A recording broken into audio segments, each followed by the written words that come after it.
د اذان یو قدرمن لیدونکو السلام علیکم. په دې هیله چې روغ او جوړ اوسئ. نن د علماو د شورا درېیمه وروستۍ ورځ وه. د علماو شورا لخوا یو پریکړه لیک اعلان شو چې په پښتو او فارسي ژبه ولوستل شو. د پښتو ژبې پریکړه لیک اورېدلو ته ستاسې پام راړو. د افغانستان د اسلامي امارت رئیس الوزراء محترم مولا محمد حسن اخوند وینا کوي او له هغه وروسته به د اختتامیه دعا وي او بیا به وروسته خورېږو. دا چې په دې تېرو ورځو کې تاسې دا دومره اوږد انتظار له موږ سره وزغمه، الله تعالی دې تاسو ته ډېر اجرونه درکړي. دلته د میلمنو د خدمت لپاره تشریفاتي کمیټه، نظامي کمیټه، خدماتي کمیټه، فرهنګي کمیټه او نورې کمیټې دارالانشا دغه ټولو تر خپله وسه پورې د میلمنو د خدمت لپاره خپله ستړیا وکړه، خو بیا هم لکه څرنګه که ماحقه اوسې ستاسې خدمت پکار و، په هغه کې به کمي سوي وي. نو د ټولو کمیټو مسؤلینو ما ته په نمایندګي باندې راته وویل چې د علما کرامو څخه او له میلمنو څخه عذر وغواړي چې د دوی په خدمت کې به کومه کوتاهي سوي وي. خصوصا د نظامي کمیټې مسؤلینو محمد اسحاق خان او نورو مشرانو هغوی بخښنه غوښته چې د تلاشي په وخت کې یا د پلټنې په وخت کې که علما کرام تکلیف سوي وي دغه بخښنه موږ غواړو. خیر اوسه جزاک الله خیر اوسه. خو رمضان اوس قطعنامه چې په دواړو ژبو باندې د افغانستان په ملي ژبو باندې پښتو دري ژبه باندې لیکل شوې ده. د پښتو ژبې د قطعنامې دپاره شیخ الحدیث محترم مولوي عبدالرحمن نیازي صاحب ته بلنه ورکوو چې راشي او د دې غونډې وروستۍ قطعنامه ووایي. دا قطعنامه چې د غونډې د برخوالو لخوا او علما کرامو لخوا ترتیب شوې ده او د دوی لخوا به اوس قرات کیږي. شیخ الحدیث مولوي عبدالرحمن نیازي صاحب له خوست ولایت څخه راغلی مېلمه.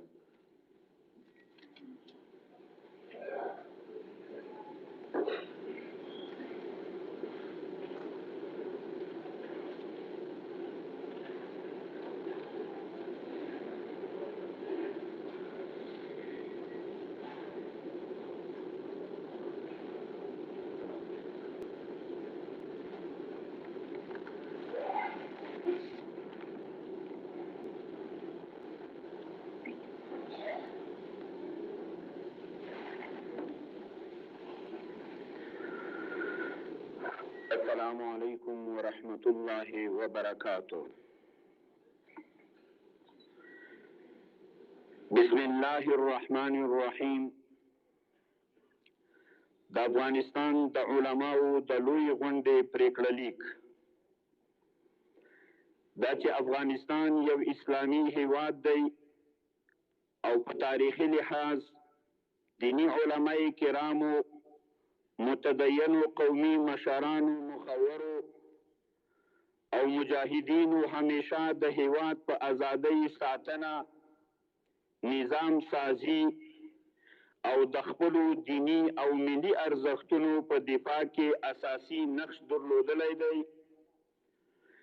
بناءً په کابل کې دائره شوې د افغانستان د علماو په لویه غونډه کې مونږ ګډونوال علماء کرام او ولسی متنفذین چې شمیر مو 4595 تنو ته رسیږي، خپل موقف د هیواد د موجوده اسلامي نظام او روان وضعیت په اړه په لاندې ډول اعلانوو. اوله ماده: اسلامي نظام د الله تعالی ستر نعمت او زموږ د مؤمن ولس همیشنۍ غوښتنه وه. تجربو ثابته کړې چې اسلامي نظام له ځان سره عدالت، امنیت، عزت او برکت راوړي. اسلامي نظام زموږ د جهاد او څه باندې 4 لسیزو قربانیو، هجرتونو او مشقتونو ستر ارمان او هدف وو. دا چې د الله تعالی په ځانګړي فضل په ګران هیواد افغانستان کې اسلامي نظام حاکم شوی، مونږ یې نه یوازې کلک حمایت کوو هغې کې مرسته، دفاع او هر اړخیز ملاتړ یې د ټول ولس دیني او ملي وجیبه ګڼو.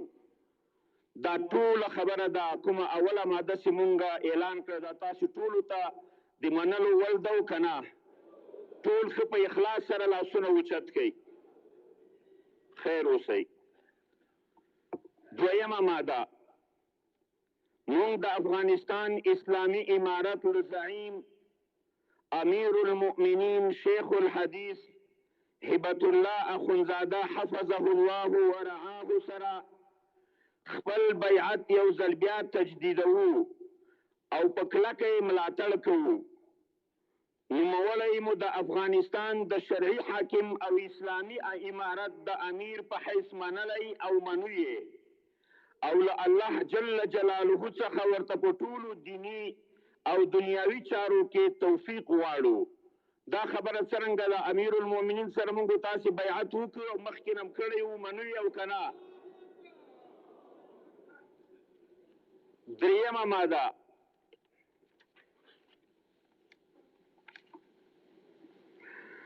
څرنګه چې اسلامي امارت د افغان ولس له متن څخه راپورته شوی او هیڅ بهرنی جهت د هغه په اقامه کې دخالت نه لري چې همدا یې د داخلي مشروعیت موثق دلیل دی.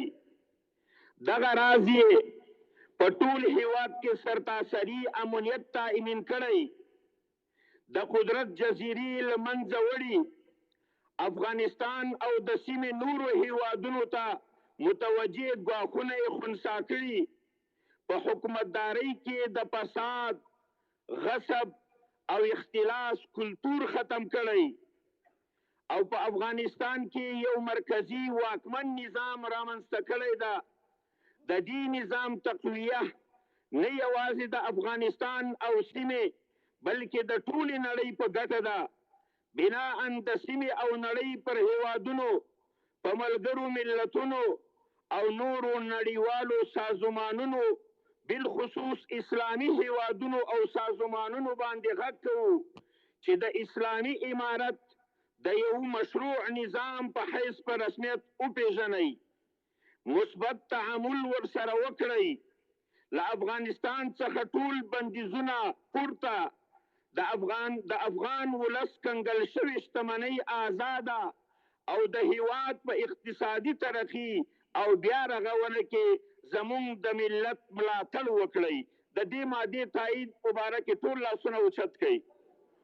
په آزاده فضا کې د تاسې موږ ټولو همدغه ګټه خبره ده او که نه؟ څلورمه ماده، موږ د اسلامي امارت له لوري د مخدره موادو د کښت، تولید، قاچاق استعمال د مخنیوي په اړه د صادر شوي فرمان کلک حمایت کوو. ټول جواب راکړئ، حمایت یې کوو او که نه؟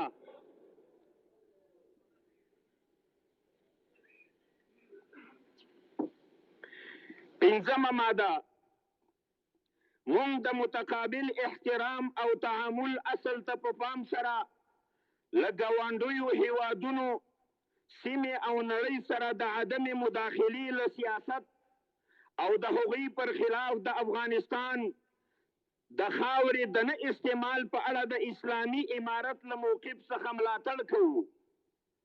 همدارنګه د بالمثل تعامل په اساس له ګاونډیو هیوادونو، سیمې او نړۍ څخه مطالبه لرو چې د افغانستان په داخلي چارو کې لاسوهنه ونه کړي او هیڅ چاته د دې اجازه نه ورکوي چې د دوی له خاورې په استفاده د افغانستان پر خلاف فعالیت وکړي. څه نظر هم ده په دې باره کې؟ ټول ښه په جوش سره اواز اوچت کوي. هیڅ چاته ګوره دا اجازه نشته چې موږ په خاوره کې مداخله کوي.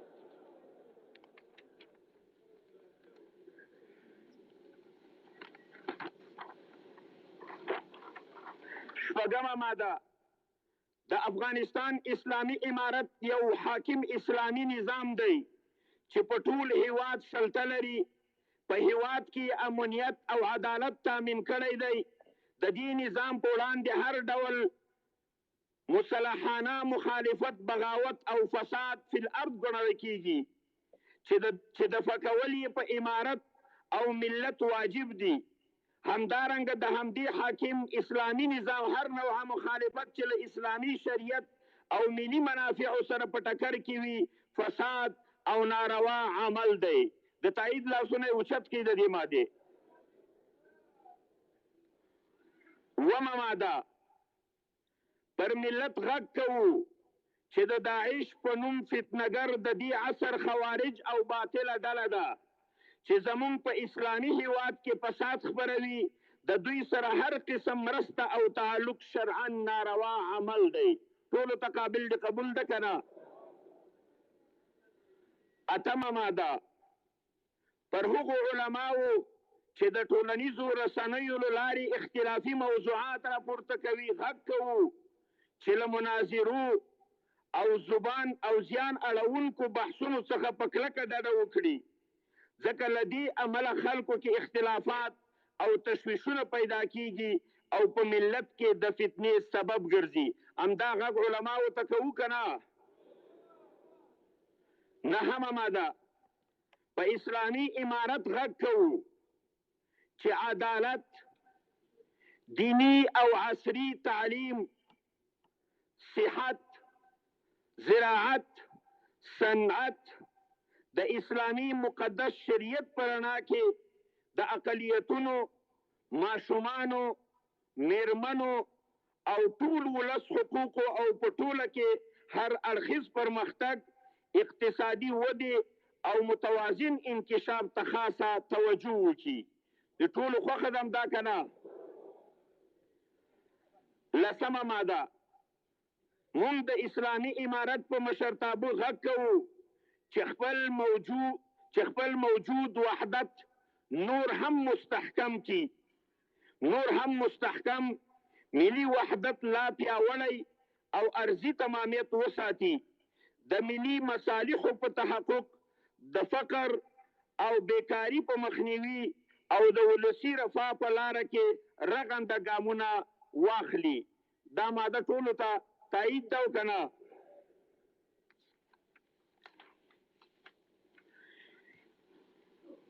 یولسمه ماده دا چې اسلامي امارت هیواد نه د بهر تللیو شخصیتونو د رابللو پروسه پیل کړې. موږ یې حمایت کوو.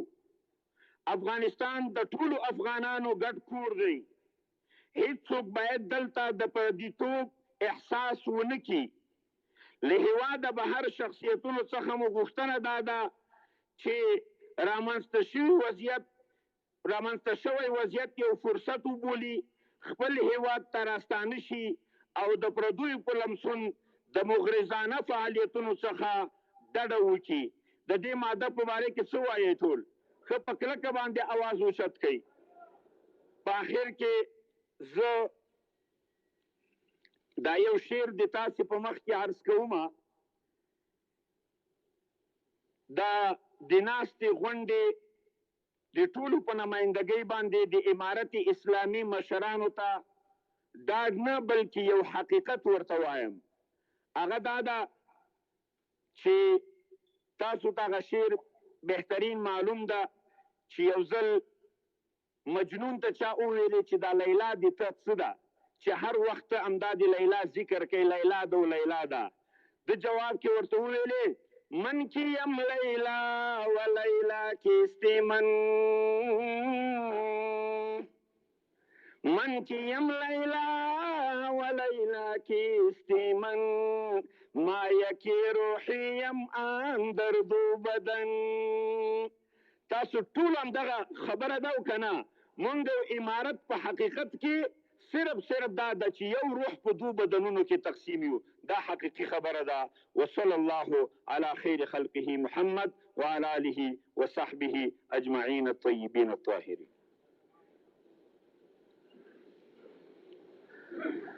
جزاك الله احسن الجزاء، بارك الله فيك. لمحترم شيخ الحديث مولوي